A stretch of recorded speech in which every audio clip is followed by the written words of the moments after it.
हाल। इसको हल्का हल्का होश आ रहा था। उसने हिलने की कोशिश की तो एहसास हुआ कि उसके हाथ बांधे हुए हैं। अब उसने आंखें खोलकर देखा तो वो कमरे में अंधेरा था। कमरे में हल्की हल्की रोशनी थी। बस कमरे में फजूल सामान था, जैसे कोई स्टोर रूम हो। कोई है, खोलो प्लीज, मैं यहाँ कैसे आई?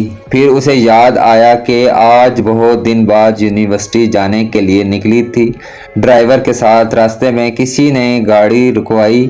अभी वो बाहर निकली ही थी मामले को समझने के लिए कि पीछे से किसी ने उसके मुंह पर रुमाल रख दिया और फिर वो होश व खुद से बेगाना हो गई थी और अब वो यहाँ मौजूद थी।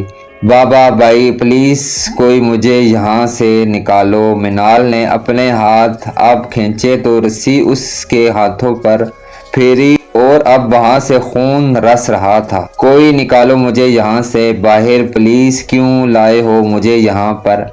अब उसका गला सूख गया था लेकिन कोई नहीं आया था। उसे उस जगह से खौफ महसूस हुआ। जिंदगी में वो पहली बार ऐसे अंधेरे कमरे में अकेली मौजूद थी। नहीं तो उसे अंधेरे से काफी डर लगता था और वो सोती भी लाइट ऑन करके थी। अभी वो फिर से चीख रही थी कि उसे दरवाजे के उस पार से कदमों की चाप सुनाई दी। एक उम्र रसीदा औरत अंदर दाखिल हुई। आप ये खाना खा लें और फिर ये लिबास पहन लें, और जैसे आई थी वैसे ही वापस चली गई। अलबत्ता वो मिनाल को रस्सियों से आज़ाद कर गई थी, लेकिन मिनाल उसे पूछती रही कि यहाँ कौन लाया है।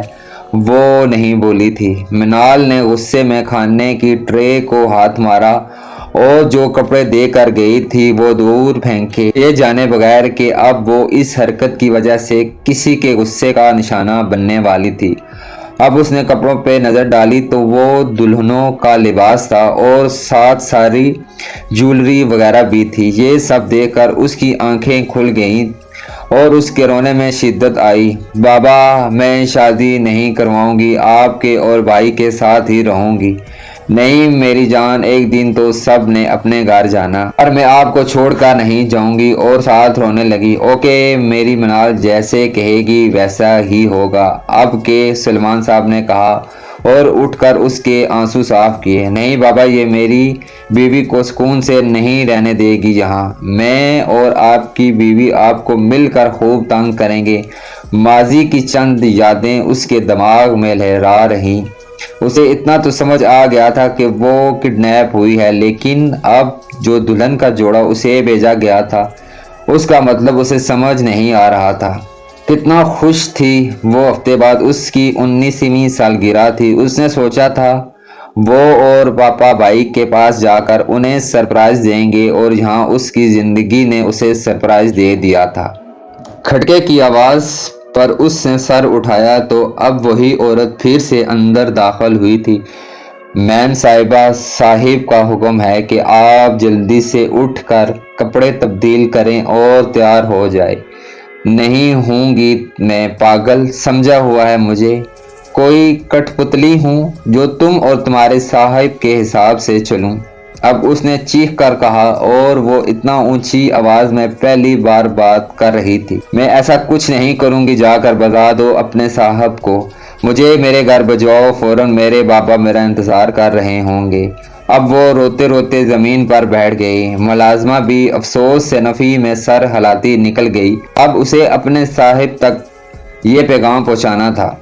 अजलान अपने कमरे में कैमरे के सामने मौजूद उसकी सारी हरकत व सकनात मुलाहिजा कर रहा था, और अब उसकी दिमाग की रगें तन गई थी।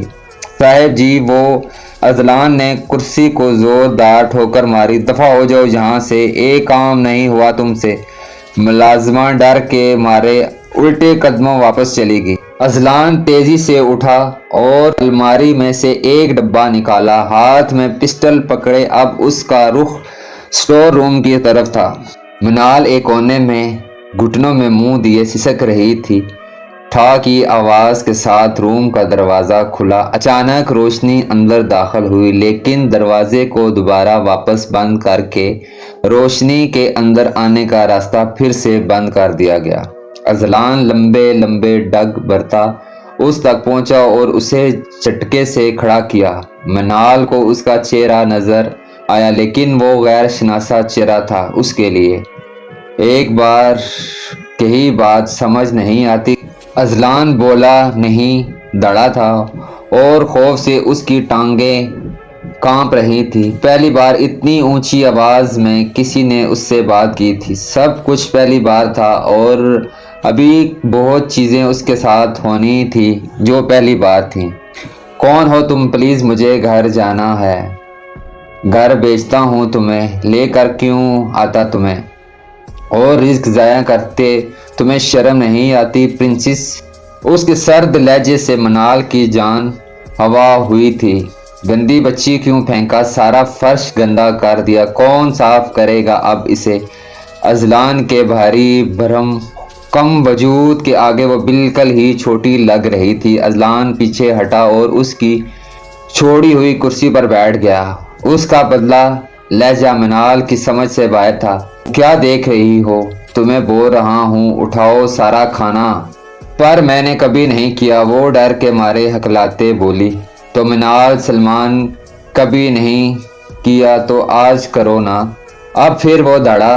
منال بھاگ کر آگے آئی اور کانپتے ہاتھوں سے چاول اٹھا کر واپس پلیٹ میں ڈالنے لگی۔ گڈ، ویری گڈ، سیکھ جاؤ گی آہستہ آہستہ۔ چلو اب اٹھو اور یہ کپڑے پہن کر آؤ۔ کیوں پہننے ہیں؟ کیونکہ آج تمہاری اور میری شادی ہے پرنسس۔ مہمان باہر ویٹ کر رہے ہیں، ہمارا جلدی کرو، لیٹ ہو رہے ہیں۔ اذلان ایسے بولا جیسے کوئی عام بات کر رہا ہو۔ مجھے نہیں کرنی شادی، بابا اور بھائی کے پاس جانا ہے مجھے، گھر جانا ہے مجھے۔ ہوا میں ایک فائر ہوا تھا اور ساتھ میں منال کی چیخ بھی برآمد ہوئی تھی۔ کیا کہا؟ کس کے پاس جانا ہے؟ بھائی کے پاس؟ بابا؟ ہاں، اب وہ ساری زندگی تمہیں نہیں دیکھ سکے گا۔ یہ کپڑے پہنو اور باہر نکلو، نہیں تو اگلی گولی تمہارے دماغ میں ہوگی۔ نہیں، تم مارو، میں نہیں پہنوں گی۔ اذلان کو لگا کہ شاید وہ بولتی ہی ہلکا کر ہے لیکن اس کے ڈر کا اثر تھا۔ ٹھیک ہے، نہیں کرنی نہ کرو۔ منال اس کے بدلتے لفظوں میں الجھی تھی کہ اب کمرے میں اس کی چیخیں سنائی دی۔ اذلان اس پر 3 بچھو پھینک چکا تھا۔ یہ وہ تھے جو اپنے ٹارچر سیل میں استعمال کرتا تھا اور اس جگہ سے کوئی واقف نہیں تھا، لیکن ان بچھوؤں میں سے زہر نکال لیا گیا تھا پہلے ہی۔ ہٹاؤ ماما، بابا پلیز ہٹاؤ اسے۔ اب اس کی غیر ہوتی حالت دیکھ کر اذلان نے وہ سب اس پر سے ہٹائے تھے۔ تو منال، سلمان اٹھو، یہ کپڑے 5 منٹ کے اندر تم باہر ہو۔ منال کپڑے لے کر بھاگ گئی کہ کہیں وہ واقعہ ہی دوبارہ نہ ڈال دے۔ ہاں کاشف، انتظام ہو گیا ہے، میں کوئی غلطی برداشت نہیں کروں گا۔ جی سر، مولوی اور گواہ لے آیا ہوں۔ اوکے، ویٹ کرو، میں آ رہا ہوں۔ اور ہاں، میرے نکاح کی پکچر میرے پیارے سسر صاحب تک پہنچا دینا، لیکن وہ پکچر ایسی ہو جن میں میرا چہرہ زیادہ واضح نہ ہو۔ 4 منٹ بعد ہی وہ باہر تھی اور اس کالے اور سرخ رنگ کے جوڑے میں ملبوس سامنے والے پر بجلیاں گرانے کو تیار تھی۔ کالا رنگ شاید ہی کسی نے اپنی شادی میں پہنا ہو، لیکن اس کی شادی کون سی نارمل شادی تھی؟ اس کی قسمت بھی اس جوڑے کی طرح سیاہ تھی۔ اب اذلان نے سر اٹھا کر دیکھا تو 2 منٹ کے لیے وہ اس کے سحر میں گرفتار ہوا تھا۔ بلا شبہ اس جیسی دلہن ہر کوئی اپنی زندگی میں چاہے گا، اور فوراً سے پہلے اس نے خود کو اس کے اثار سے آزاد کیا تھا۔ آ گئی ہو، چلو اب یہ جیولری پہنو۔ میں یہ سب نہیں پہنتی، پہلے نہیں پہنتی تھی، اب پہنو گی، آؤ۔ منال نے خاموشی سے اس کی بات پر عمل کیا اور ساری جیولری اٹھا کر پہنی۔ یہ لگاؤ۔ اذلان نے اس کے ہاتھ میں بلڈ ریڈ کلر کی لپسٹک تھمائی۔ منال نے پکڑی نہیں۔ وہ خود کو اب تک اس بات پر راضی نہیں کر پا رہی تھی کہ آج اس کی شادی ہو رہی ہے۔ اب اذلان آگے بڑھا اور اس کی تھوڑی کو سختی سے پکڑا اور اس کے ہونٹوں پر لپسٹک لگائی اور آنکھوں میں کاجل۔ وہ ساکت کھڑی تھی، خود کے ساتھ یہ سب ہوتے دیکھ رہی تھی۔ اذلان نے اس کا ہاتھ پکڑا اور باہر لے آیا، جہاں مولوی اور گواہ سب اسی کے انتظار میں تھے۔ منال کے حسن کو دیکھ کر وہاں ہر کوئی اس کی طرف متوجہ ہوا تھا۔ मौलवी साहब निकाह पढ़ाना शुरू करें। उसकी सर्द आवाज़ गूंजी थी। मिनाल सलमान आगे 5 मिनट में मिनाल अजलान शाह बन गई थी। उसके आंसू लड़ियों की सूरत उसकी आंखों से उसके दामन पर गिर रहे थे। अजलान ने सबसे मुबारकबाद वसूल की और अब वो सब को फारग करके वापस आया तो अब तक वहीं बैठी रो रही थी। उसने मिनाल का हाथ दबोचा और अपने साथ अपने कमरे में ले गया और मिनाल कटी डोर की मानत उसके साथ खींचती चली गई। अजलान ने लाकर उसे धक्का दिया और वो गिरते गिरते बची थी। Welcome to my life and in my room Mrs Ajlan Shah. आगे से कोई जवाब ना पाकर वो उसके करीब गया। थैंक यू बोलो। मिनाल ने अब रोते रोते चेहरा ऊपर उठाया। मैंने कहा थैंक यू बोलो मुझे। अब वो सर्द आवाज़ में बोला थैंक यू। तुम्हें पता है तुम कितनी खुशकिस्मत हो, तुम्हारी अजलान शाह से शादी हुई है जिससे बात करने के लिए भी लड़कियां तरसती हैं। उसका दायां हाथ की उंगली अब मिनाल के चेहरे पर लकीरें बना रही थी। मिनाल ने झटके से उसका हाथ हटाया। अजलान को गुस्सा आया उसकी हरकत पर। उसने खुद पर कंट्रोल किया और जाकर बेड पर बैठ गया। यहाँ आओ। मिनाल उसकी सर्द आंखों में देखती छोटे छोटे कदम उठाती उसके पास आई। जूते उतारो। मिनाल की आंखें फिर नम हुई थी। उसे समझ नहीं आ रही थी आखिर उसने सामने बैठे शख्स का क्या बिगाड़ा था। वो तो जानती भी नहीं थी उसे। पहले उसे उठवाया, जबरदस्ती निकाह किया और अब ये सब। लेकिन खामोशी से उसकी बात पर अमल किया क्योंकि वो साइड टेबल पर वही बिच्छू वाला डब्बा देख चुकी थी। अजलान ने अब साथ सिरकट सुलगाई। ये उसका अपनी बहन के कत्ल के गम को कम करने की एक कमज़ोर सी कोशिश थी। अब उसने उसके जूते उतार दिए और जाने लगी तो वो बोला जाने का नहीं बोला मैंने। अब शेरवानी उतारो मेरी। नहीं प्लीज़ मिनाल, जो मैं कहता जा रहा हूँ वो करो डार्लिंग। नहीं तो उसने डब्बे पर हाथ रखा।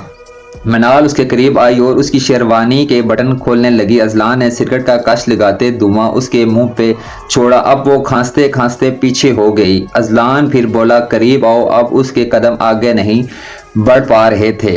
Princess come here. उसके 2 बार बुलाने पर भी वो करीब नहीं गई थी। अब वो उठा और उसके नज़दीक आया और उसके बाल पीछे से मुट्ठी में पकड़े, एक हाथ से और दूसरा उसकी कमर के गिर्द बांधा। एक बार की बात समझ नहीं आती ना तुम्हें? छोड़ो मुझे दर्द हो रहा है। दर्द तो तुम अब आहिस्ता आहिस्ता जानोगी डार्लिंग के होता क्या है। तुमने और तुम्हारे भाई ने कभी सोचा है कि मेरी वफा को कितनी तकलीफ हुई होगी जब तुम्हारे भाई ने उससे दरिंदगी का निशाना बनाया और बाद में उसका कत्ल कर दिया। बोलो खामोश क्यों हो? जवाब दो। भाई ऐसा कर ही नहीं सकते। तुम बकवास कर रहे हो, जो झूठ बोल रहे हो। नहीं मिनाल डार्लिंग, इस वक्त तुम्हारा भाई मौजूद था वहाँ। क्या उसे ज़रा भी तरस नहीं आया मेरी वफा पर? वो कितना चीखी होगी, खुद को आज़ाद भी करवाया होगा, लेकिन तुम्हारे भाई को उस पर तरस नहीं आया। तुम झूठ बोल रहे हो, मेरे भाई ने कुछ नहीं किया।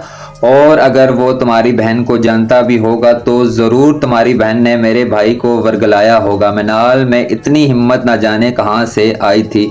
शायद बात उसके भाई पर आई थी इसलिए।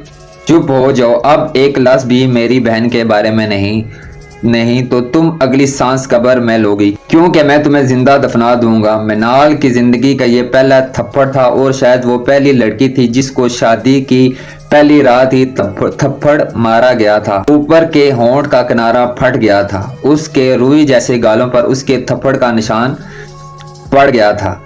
मैं बताता हूँ तुम्हें आज के मेरी बहन ने इस वक्त कितनी तकलीफ बर्दाश्त की होगी। अजलान ने कहते साथ उसे बेड पर धक्का दिया और खुद शेरवानी उतार कर साइड पर फेंक दी और लाइट ऑफ करके उसकी तरफ बढ़ा। मिनाल अब ऊंची आवाज में रो रही थी और बेड से उतरने लगी कि अजलान से उसे दबो चुका था।